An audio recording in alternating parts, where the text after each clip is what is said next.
Et si Jésus n'était pas vraiment mort?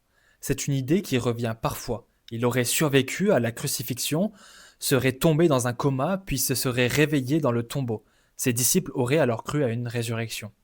Mais toutes les théories affirmant que Jésus ne serait pas mort ne résistent pas à un petit détail, les Romains. Les Romains n'étaient peut-être pas experts en droit de l'homme, mais en matière d'exécution, ils n'avaient rien à apprendre. Ils avaient fait de la crucifixion une science de la souffrance et de la mort lente.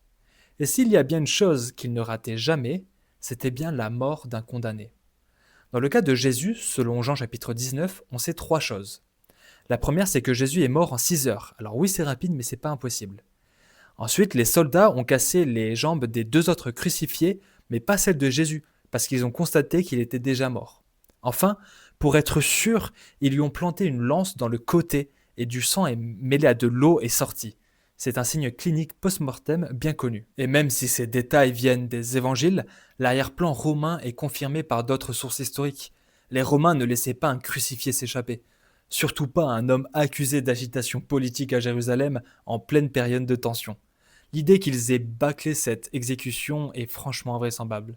Alors non, Jésus ne s'est pas réveillé dans le tombeau comme après une sieste.